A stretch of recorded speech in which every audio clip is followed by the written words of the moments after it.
What's up guys, welcome back to the Run with Jay channel. So today we're doing a review of the New Balance FuelCell RC Elite version 2.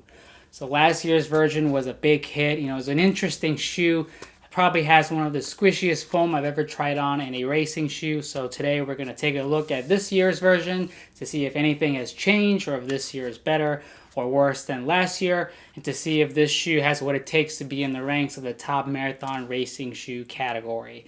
So if this is your first time to the channel, welcome. Please hit that like and subscribe button as well as the bell for notifications. And to all my returning subscribers, thank you so much for your contribution and support. So let's get this review started.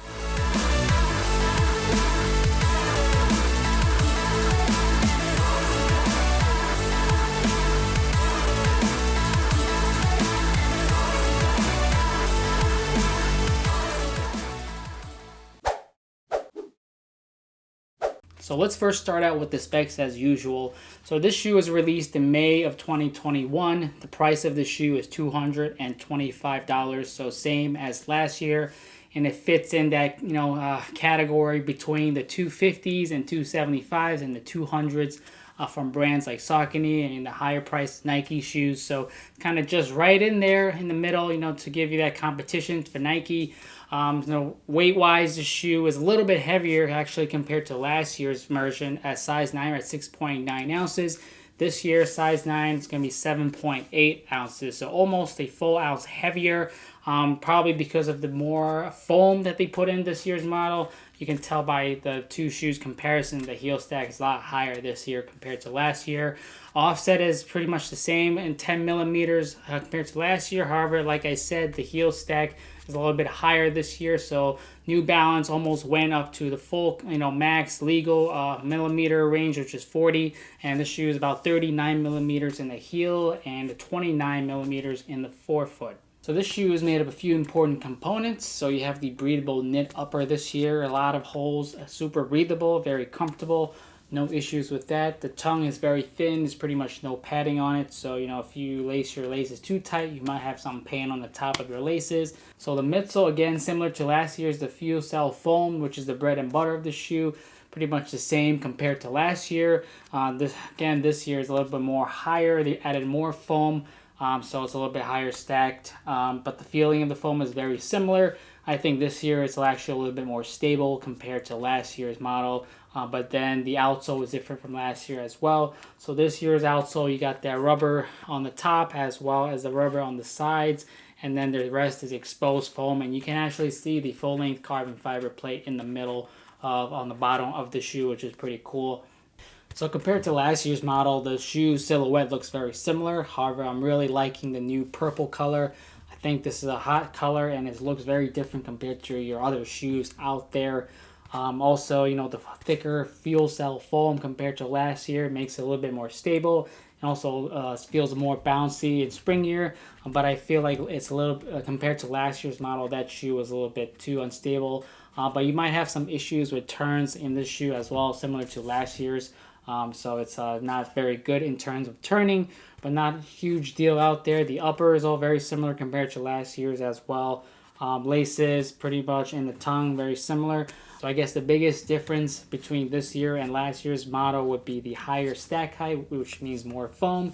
And then they got rid of the Dynamite outsole and switched it up to just a regular outsole with the rubber on top and the two rubber pieces on the bottom and rest exposed foam, as well as the hole in the middle where you can see the carbon fiber plate to save some weight, which is a cool design.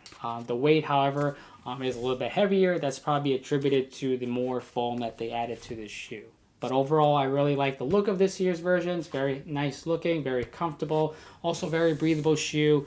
You could definitely use it for any types of races or even regular runs, and it'll probably be a great workhorse shoe if you want to use it for that as well. So definitely a great option for marathon racing.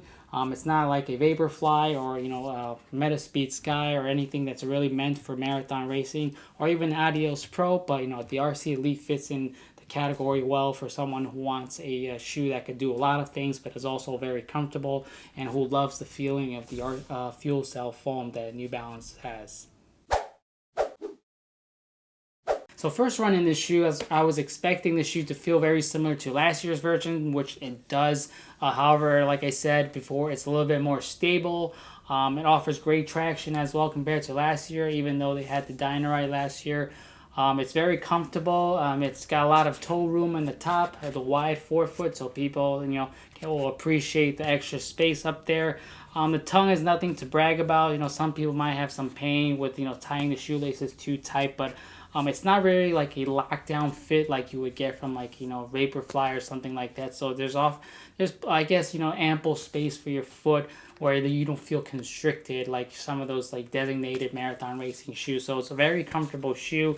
There's light padding in the heel area, as well as the collar area. Just a light thin piece of insole, which is pretty comfortable as well. You can take it out if you wanted to, but overall it was a very comfortable, squishy and bouncy ride. You can definitely use this for a full marathon race, and it definitely will help out your legs over a period of time. It isn't as aggressive as a lot of the other marathon racing shoes, so it's it could be a shoe that a lot of people getting into marathon racing might be able to try out first, since it's not super aggressive. But however, the carbon fiber plate is great in this shoe. It offers great responsiveness and great energy return. And this shoe really, shows its true colors when you pick up the paces. It feels a lot more smoother. So, you can also use it for slower pace runs as well. And that's one thing I've noticed with this shoe, as well as the Saucony Endorphin Pro. It's kind of like a multi-use shoe. It's not strictly, meant for marathon racing, but technically any of those fast shoes you can use for any like races or just regular runs. But this shoe, I feel like you can use it for just a slow day, or even like a regular run, as well as tempo runs and racing, of course. So I think it's multifunctional. It's not as aggressive as some other racing shoes. So you get to use the shoe a lot more than some shoes where you want to really save it for just specific races. So, I had a great time running in this shoe. The shoe is pretty durable as well. Even after a few runs, I don't see any wear in the shoe. And the foam it looks like new. There's no creases or anything. Offers great traction in wet grounds as well as dry grounds. I didn't have any issues with that. The upper was very breathable, very comfortable, just enough padding. Although the weight is a little bit more compared to last year or the Vaporfly Next Percent, I still think it's probably a little bit more comfortable than those shoes. And it's just fun to run in. It's not like a shoe that's meant to compete for the fastest shoe out there. But it's just a great option if you're looking for a marathon racing shoe that's super comfortable. That gives you enough room in the forefoot as well as the midfoot, so you don't feel like your legs are kind of like clamped in while you're running the whole time. And this foam is just so fun to run in. It's very squishy and bouncy. This year is a little bit more stiffer, which I think I like compared to last year, where I felt like I was running in a bounce house. So a very nice shoe. Very nice upgrade by New Balance. I really like the look of this year's version as well, with the crazy colorway. So some people might not like the purple, but I think this is a cool color, and it's very different from anything you see out in the market right now. So comparing this shoe to other shoes out there, this shoe is definitely not the lightest shoe compared to like the Vaporfly out there or the Metaspeed Sky. However, this shoe does offer a lot of cushion and responsiveness for people that would like a very soft ride. They're also very comfortable forefoot and midfoot area where they don't feel like they're locked down. This shoe is probably definitely a good option for you.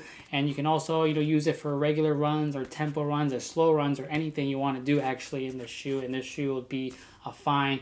It's not super aggressive, so it won't take a toll on your legs. Honestly, if you want to get last year's version as well, that shoe is on sale, and it's also a very comfortable shoe. A little bit too bouncy maybe in my opinion, but it's still a great shoe to have as like a recovery shoe or even a fast tempo shoe if you want to kind of switch it up. And that foam is definitely one of a kind, and it's probably one of the softest foam I can think of, and it's very comfortable even walking in that shoe. So if you want to save some money, go with last year's shoe, but otherwise $225, not super cheap, but if you get a nice great looking shoe, in my opinion, super soft FuelCell foam, one of a kind, very squishy but super comfortable upper as well. So a great option for marathon racing or any like a fast tempo or just a regular workhorse shoe if you would like. So thank you guys for watching this video. I hope you enjoyed it. New Balance has done a great job this year with the RC Elite 2. I mean, it's not a Vaporfly Next Percent, but you know, it's very comfortable. It's a great marathon racing option. And for people with wide feet and you know would like more room in the upper, this shoe probably is a great choice for that. So I'd love to hear what you guys think about the shoe. Is this something you would consider getting, or you think there's another shoe out there that is a little bit better? If you guys have any other comments, feedback, or questions, please feel free to leave them down below. If you haven't subscribed yet, please hit that like and subscribe button. I hope you guys are staying safe out there and your training's going well, and I'll talk to you guys on the next run.